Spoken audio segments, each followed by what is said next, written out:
Now we're going to change things up a little bit and do something different with our web application here. Let's go back to the first tab, and if you click on My Content, that'll take us back to the class list. Look for your names and the Mapping School and Tusk project, and if you put your mouse over the little triangle, we will click on Open in Map Viewer.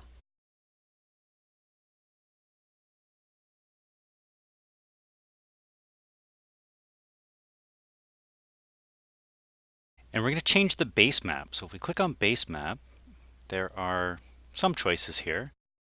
And we're going to load in the one with imagery and labels. And we get nice satellite imagery of Toronto. Next, let's zoom out until we can see all the borders of Toronto. So we should be about this far zoomed out, and we can see our dotted line of Toronto. We just need to go to the Save section and save this again.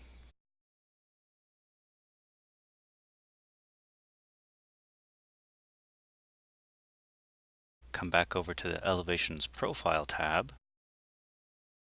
Just click the Reload button. You may need to just move things down a little bit so that we can still see all of Toronto. And we're going to go back to the Measure tool. We have to activate our Distance tool again. And for the cross section this time, let's start at kind of the nose here in Etobicoke. Click once there. And we're going to go straight across to the other far east boundary, just near Pickering. So right about there, double click.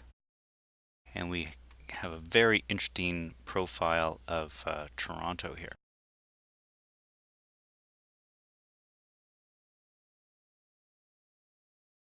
Now this challenge is going to be to identify as many rivers as you can. And the idea being that you use the profile down here, and where you see a kind of river valley, like you may have crossed with your school, the Don Valley, and that was a very obvious kind of cutout. And if we see here right at the start, we're coming out of a little river valley. If you get the red X to show up and then just lift your mouse straight up, it should stay in place here. And the easiest way to kind of zoom in is to position that X in the center and then just keep clicking zoom in. You may need to reposition that. There we go. And the idea being that we get close enough that we can identify what that is. And it's something that's dividing Toronto and Peel, and we may need to move around a little bit to get the labels to redraw. Maybe zoom in a tad.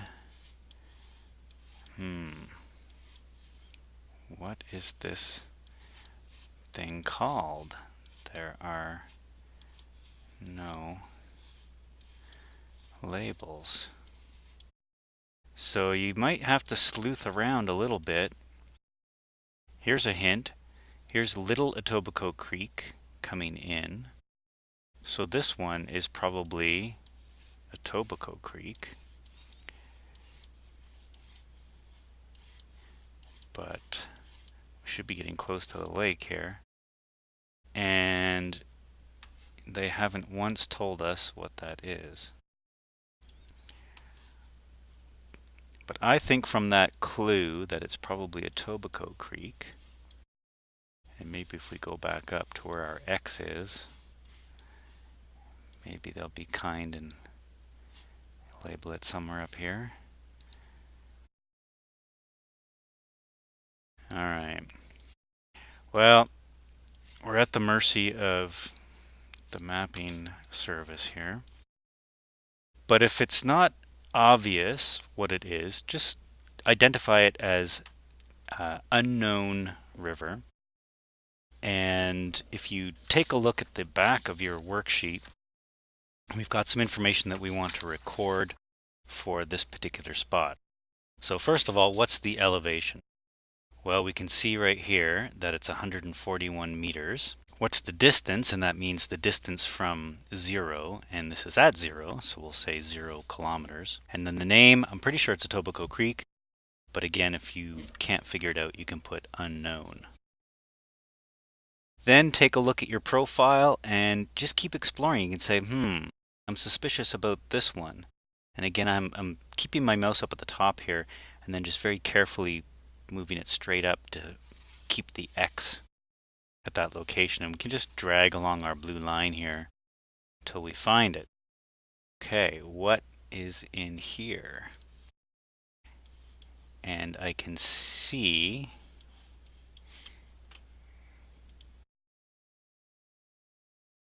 in the satellite imagery, the sun looks like it's right behind the satellite and reflecting off the water, making it really easy to see.